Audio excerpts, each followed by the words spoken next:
இந்த முத்துசுவாமி ஐயங்காரினுடைய ஒரே மகன் தான் மு ராகவையங்கார். பத்மாசனி அம்மாவினுடைய மகன் யாருன்னு பாத்தீங்கன்னா ரா ராகவையங்கார்.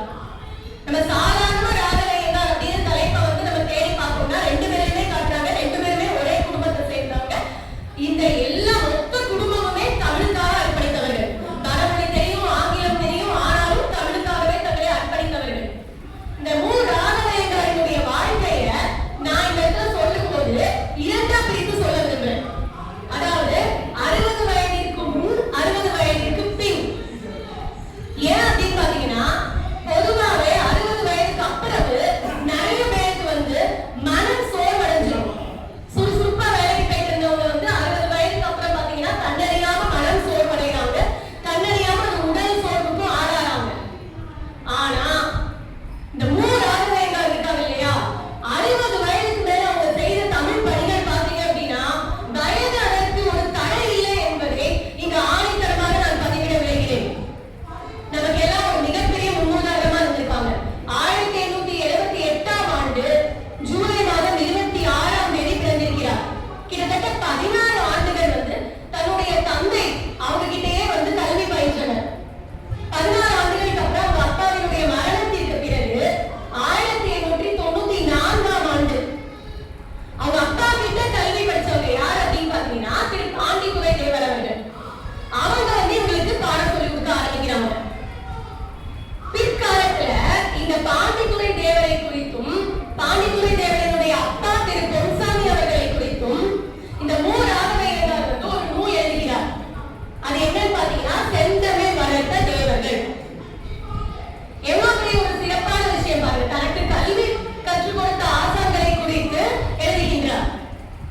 அதுக்கு அடுத்து பாத்தீங்கன்னா 1902ஆம் ஆண்டு செந்தமிழ் அப்படிங்கிற ஒரு பத்திரிகையினுடைய உதவி ஆசிரியராக 3 ஆண்டுகள், அதற்கப்புறம் ஒரு 5 ஆண்டுகள் அதனுடைய ஆசிரியராக இவர் நியமிக்கப்படுகிறார். இந்த 8 ஆண்டுகளுக்குள்ள இந்த செந்தமிழ் பத்திரிகையில வெளிவந்த கட்டுரைகள் இருக்கு இல்லையா, பல இலக்கிய கட்டுரைகள் யாருமே எடுத்திருக்க மாட்டாங்க. அப்படிப்பட்ட தலைப்புகளை ஆய்ந்து இந்த கட்டுரை எழுதியிருக்கிறார். இதுக்கு யாரெல்லாம் வாழ்த்து பாமாலை எழுதியிருக்காங்க, வாழ்த்து மலர் எழுதியிருக்காங்க படிக்கும்போது ரொம்பவே ஆச்சரியமா இருந்தது. நம்முடைய மகாகவி இருக்கிறாங்கல்ல, நம்முடைய மகாகவி பாரதியார் சொல்லும் போதே ரத்தம் சூடேறுகின்ற அளவிற்கு இருக்கும் மகாகவி பாரதியார் இவருடைய வீர தாய்மார்கள் அப்படிங்கிற ஒரு ஆய்வு கட்டுரையை குறித்து 1907ஆம் ஆண்டு ஒரு வாழ்த்து மலர் எழுதுகிறார். அப்போ என்ன இருக்கு, பாரதியார் வந்து முதல்ல ராமசி எழுதுறத படிச்சாச்சு. அப்ப ராமசி எழுதியிருக்காங்க, அடுத்து பாரதியார் எழுதியிருக்காங்க. எங்க எழுதியிருக்காங்க, அப்ப வீர தாய்மார்கள் குறித்து நம்ம படிக்கலாம் அப்படின்னு பக்கத்தை புரட்டும் போது பாத்தீங்கன்னா நான் சொல்றது வந்து அந்த 1900 காலங்கள்ல எழுதின ஒரு ஆண் மகனை பற்றி. ஏன்னா அந்த ஆண் மகன் யாரை பத்தி எழுதினாங்கன்னா சங்க காலத்துல இருக்கிற பெண்களை பற்றி. பெண்களுக்கு கல்வி அறிவு இல்ல, பெண்கள் வீட்டை விட்டு வெளியவே வரமாட்டாங்க அப்படின்னு சொல்லிக்கிட்டு இருக்கிற காலகட்டம் அல்ல அது. அதுலயுமே அந்த பெண்களினுடைய வீரத்தை அதிகமாக சொல்லும் நூல் எதுன்னு பாத்தீங்கன்னா சங்க இலக்கியங்களை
என்ன முற்றொழியா இருக்கும்? அந்த முற்றொழி நிலைமை என்னவா இருக்கும்? படிக்கணுங்கிற ஒரு ஆர்வம் வந்துச்சு.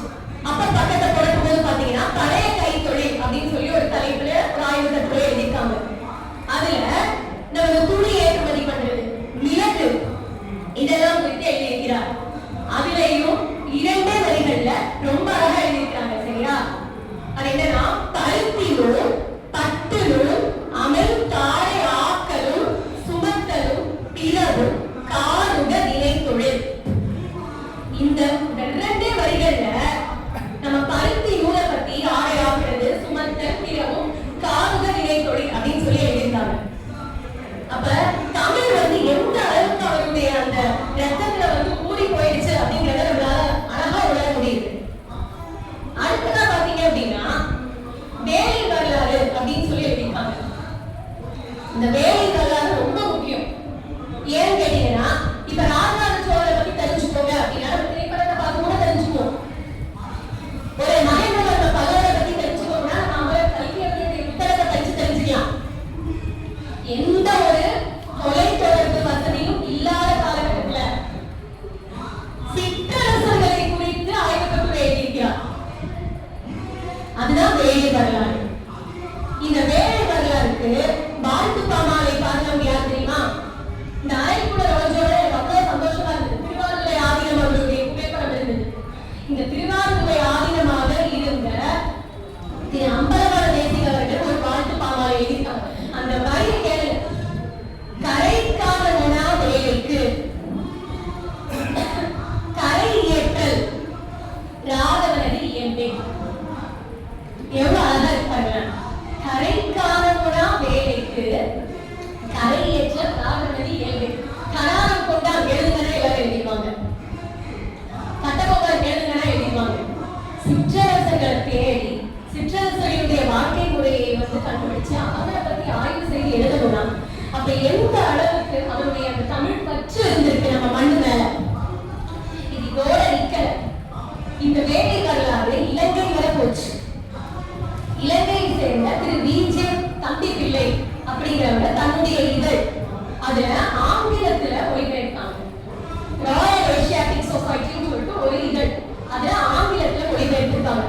நம்ம மண்ணை சேர்ந்தவங்களுடைய ஒரு கட்டுரையானது இலங்கையில் மொழிபெயர்க்கப்பட்டிருக்கிறது. 1912ஆம் ஆண்டு சென்னை பல்கலைக்கழகம் தமிழ் பேரகாதி ஒண்ணு எழுதணும் அப்படின்னு விருப்பப்பட்டாங்க. அதுக்கு தலைமை பொறுப்பா யார நியமனம் பண்ணாங்க அப்படின்னு பாத்தீங்கன்னா இந்த மூவர் ஆலயங்களை தான் நியமிச்சாங்க. கிட்டத்தட்ட 30 ஆண்டுகள் அவர் தமிழ் பேரகாதி எழுதுவதற்கு கடுமையாக உழைத்திருக்கிறார். அந்த தமிழ் பேரகாதி எழுதுவதில் மட்டும் அவருடைய பணி நிக்கல. தொல்காப்பியத்திற்கு பொருளாதார எழுதுகிறார்.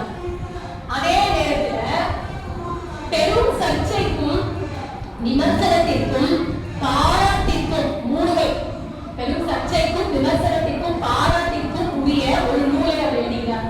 அதுதான் என்னன்னு பாத்தீங்கன்னா ஆழ்வார்கள் காலநிலை. ஒரு பிராமணராக இருந்து கொண்டு இதுதான் முக்கியமான விஷயம். ஆழ்வார்களினுடைய காலநிலையை ஆய்வு செய்து கல்வெட்டுகள் மூலமாக எந்த ஒரு பாரபட்சமும் பார்க்காம அதை வெளிக்கொண்டு வரணும் அப்படின்னு நினைச்சிருக்காங்கன்னா அது எவ்வளவு ஒரு பெரிய விஷயம். அது உண்மையிலேயே அதுவும் அந்த 1900களுடைய தொடக்கத்துக்கு ஒரு பெரிய மனதைரியம் வேணும். இதே மாதிரி நிறைய திருக்குறள் 17 உரையுடன் ஒரு கையெழுத்த நூலை உருவாக்குகிறார். நிறைய பதிப்பிச்சிருக்காங்க. விக்கிரம சோழர் உலா, கேசவ பெருமாள், இரட்டைமணி மாலை, இப்படி ஏகப்பட்ட புத்தகங்கள். அதை கருத்து பாத்தீங்கன்னா இப்பதான் நான் சொன்ன அந்த முக்கியமான விஷயம். அதாவது அவருடைய 60 வயது பூர்த்தி ஆகிறது. 1939ஆம் ஆண்டு. அப்போ ஆங்கில அரசு நம் தமிழ் மண்ணை சேர்ந்த ராகவையங்காருக்கு இலக்கியத்தின் மிக உயரிய விருதான ராவ் சாஹிப் விருதினை அளிக்கிறது. ஒரு ஆங்கில அரசு ஒரு தமிழ் மகனுக்கு அளிக்கிறது. அதுவும் யார் கையால தெரியுமா? நம்ம தமிழ் தாத்தா ஊமே சுவாமிநாதனுடைய கைகளினார். அதுவும் அவருடைய சொந்த மண்ணான ராமநாதபுரத்திலேயே இந்த விருதை வாங்குறார். இதுக்கு சென்னை பல்கலைக்கழகத்தினுடைய முக்கியமான பிரமுகர்கள், அதற்கு உப தலைவராக இருந்த திரு கணேசன் என்பவர், கந்தநாதன் என்பவர், இவங்க எல்லாரும் தலைமையில் வகிக்கிறாங்க. சரி, 60 வயசு பூர்த்தி ஆயிடுச்சு. அவர் கொஞ்சமாவது உடல் சோர்வு விட்டாரா, மன சோர்வு விட்டாரா? இல்ல, இன்னும் எழுந்தா சென்னை லயோலா கல்லூரியில போய் 4 மாதங்கள் ஒரு கௌரவ ஆசிரியராக வேலை பார்க்கிறார்.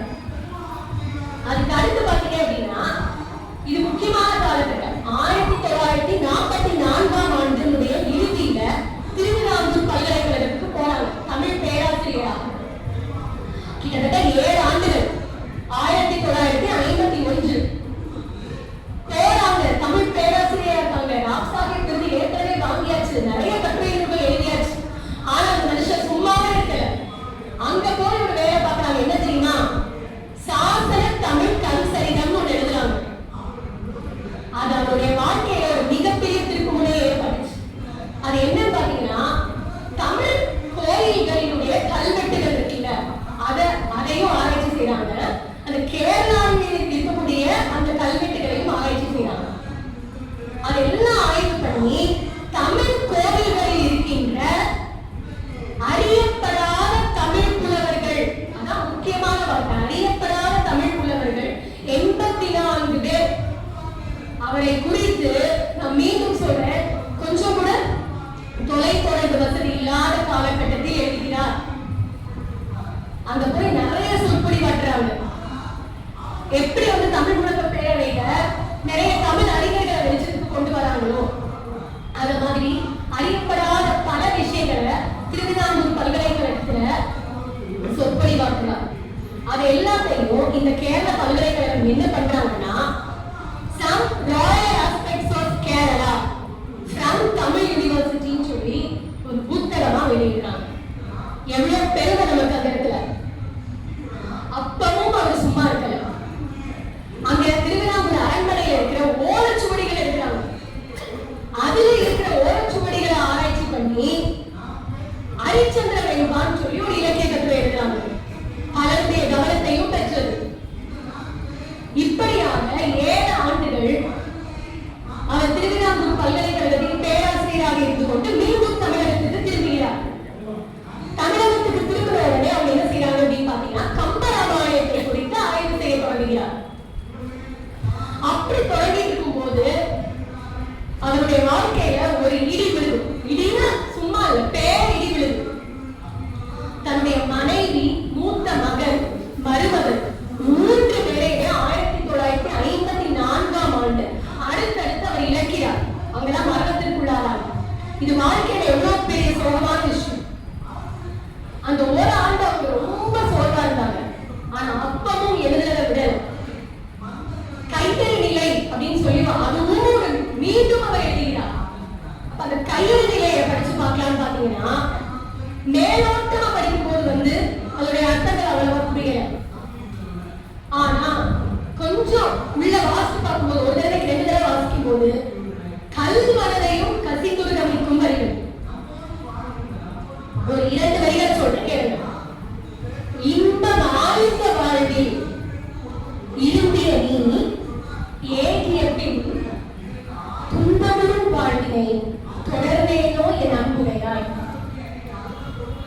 இது போலதா இன்பமான வாழ்வு இல்ல, இன்பம் ஆழ்ந்த வாழ்வினை இருந்திய நீ துன்பமும் வாழ்வினை தொடர்ந்தேனோ அன்புடையாய். போ அந்த 2 வரையில அவருடைய மனைவி மேல அவர் எவ்வளவு பற்றோட இருந்தாங்கிறது வந்து நம்ம மனைவியும் பாராட்டும்.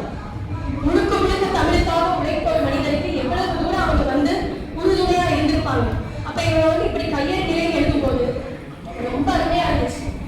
அப்ப 1 வருட காலம் அவருடைய அந்த சோகத்துல இருந்து மீன் கிடைக்கிறதுக்காக காரைக்குடியை சேர்ந்த திரு கணேசன் என்பவர் என்ன பண்றாங்கன்னு பாத்தீங்கன்னா, கம்பர் கழகத்துக்கு இவங்க பொறுப்பேற்க வைக்கிறாங்க, தலைமை பொறுப்பு. அப்ப அவங்களுக்கு நல்ல வயசு, 70 வயசு தாண்டிடுச்சு. ஆனாலும் தலைமை பொறுப்பெடுத்து மீண்டும் தன்னுடைய கம்பராமாயண பணியை தொடர்கிறார். வெறும் மூலம் எழுதல, உரை, அரும்பத உரை, கிட்டத்தட்ட 10,000 வார்த்தைகளுக்கும் மேலாக பாலகாண்டத்தையும் சுந்தரகாண்டத்தையும்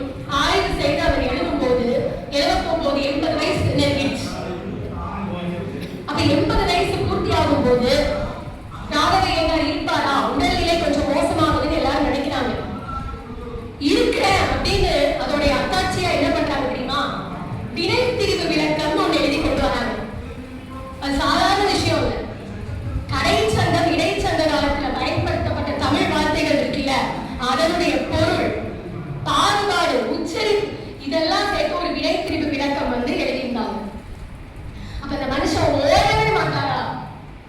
அதுல இருந்து ஒரு 2 ஆண்டுகளுக்குள்ள அவர் வந்து இந்த பூமி தாய் வந்து ஈன்றெடுத்த பூமி தாய் கன்னடத்தை எடுத்துக் கொள்கிறார். 1960ஆம் ஆண்டு பிப்ரவரி 2ஆம் நாள். அது வரைக்கும் தன்னுடைய 82 வயது கிட்டத்தட்ட அவர் சாகும்போது 80 வயது நிறைவு வரைக்கும் எழுதி எழுதி எழுதி இருக்கிறாங்க அப்படின்னா அப்ப அவங்க